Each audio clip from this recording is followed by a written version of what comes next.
what they taught us in school isn't really the way it is, and that our senses are playing tricks on us.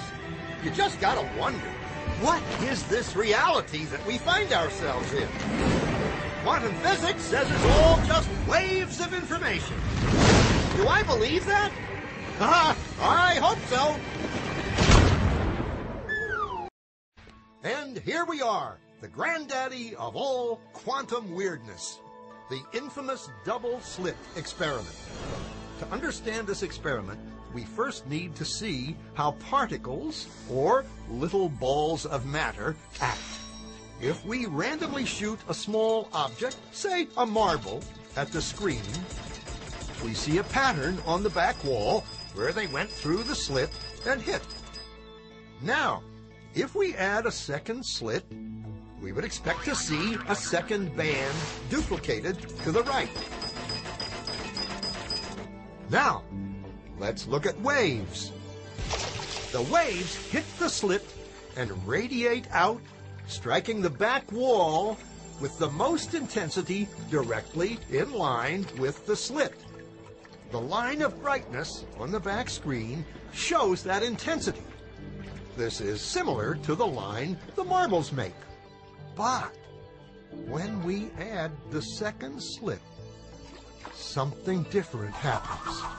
If the top of one wave meets the bottom of another wave, they cancel each other out. So now there is an interference pattern on the back wall. Places where the two tops meet are the highest intensity, the bright lines, and where they cancel, there is nothing. So, when we throw things, that is, matter, through two slits, we get this, two bands of hits. And with waves, we get an interference pattern of many bands. Good so far. Now, let's go quantum.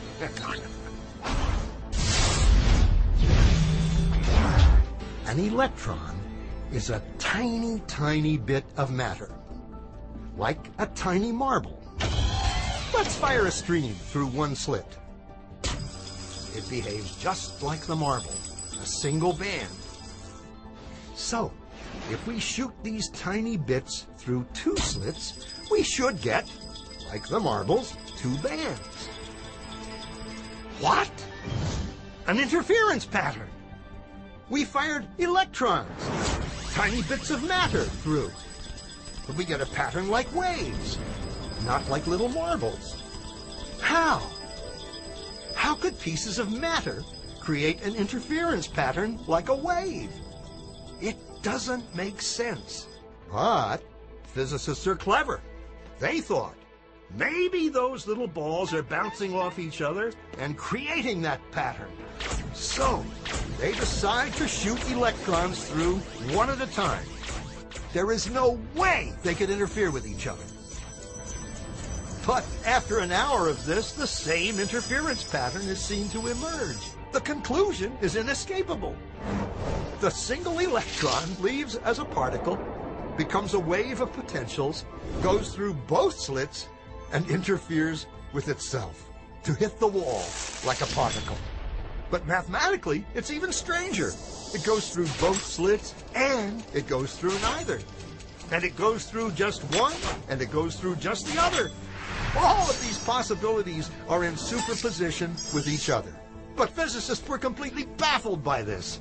So they decided to peek and see which slit it actually goes through. They put a measuring device by one slit to see which one it went through and let it fly. But the quantum world is far more mysterious than they could have imagined. When they observed, the electron went back to behaving like a little marble. It produced a pattern of two bands, not an interference pattern of many. The very act of measuring or observing which slit it went through meant it only went through one, not both. The electron decided to act differently, as though it was aware it was being watched.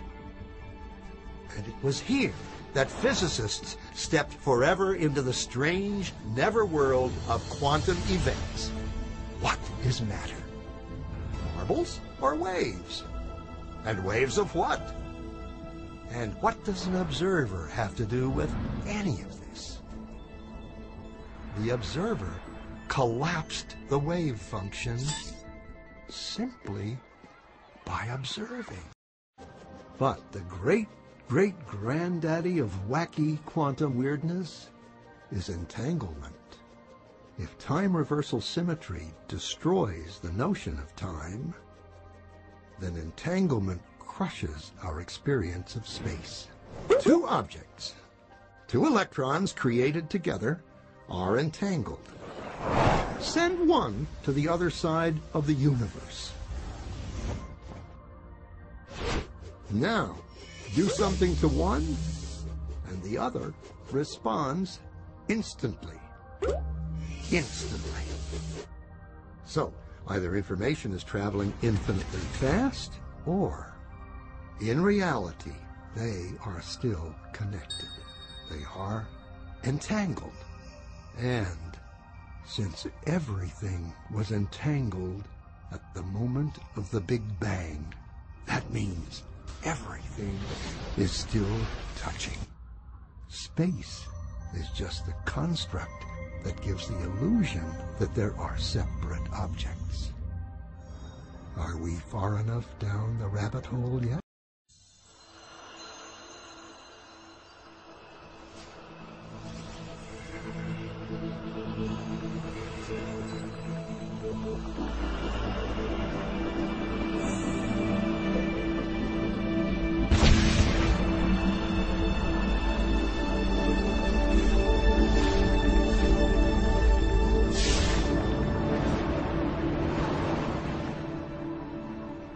Welcome to Flatland, a world of only two dimensions. Only forwards and backwards, left and right. In this world, there is no up and no down.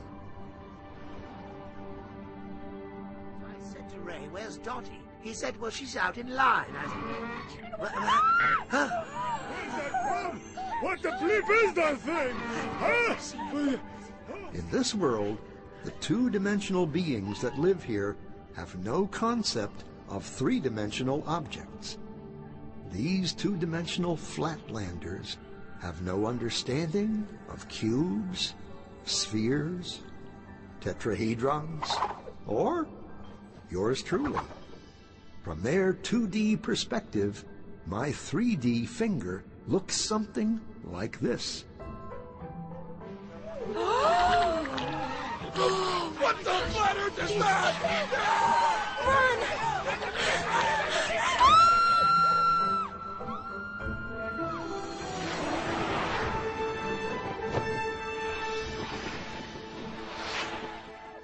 Hello, little circle. Fear of the unknown. Or should I say, not yet known. It's a puzzle. If we see only what we know, how does anyone ever see anything new? The unknown. How do we ever get out of our box? Hello, little circle. Don't be afraid. Who said that? Where are you? This is always the tricky part to explain. I'm in another dimension, another space. I am above you. Never use that word. What word? The A word. Above?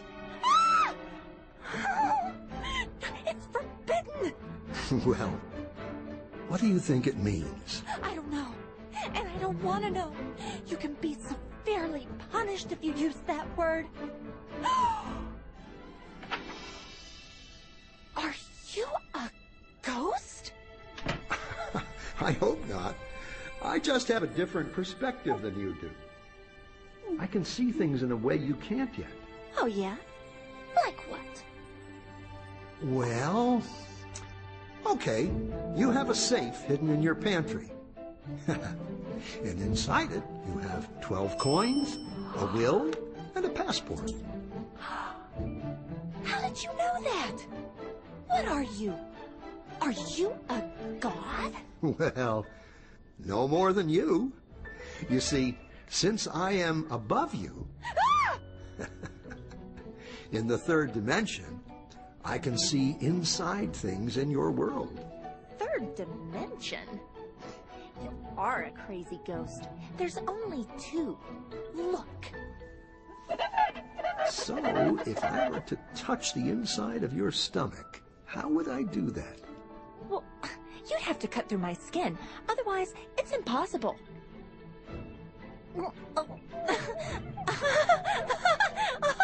Stop! Stop! Ready for more? More what? Dimensions. Oh. Directions. No. Yes, but... Oh, but there aren't any. More?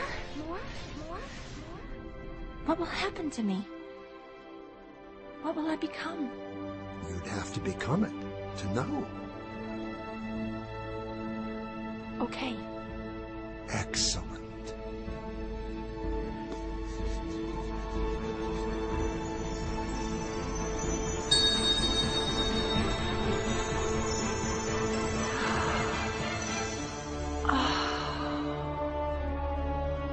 I never knew.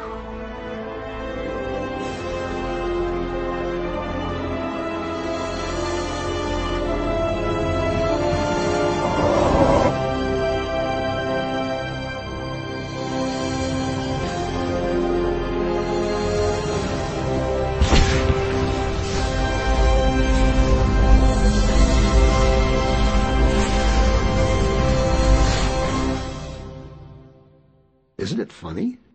That which we are most afraid of is what thrills us the most.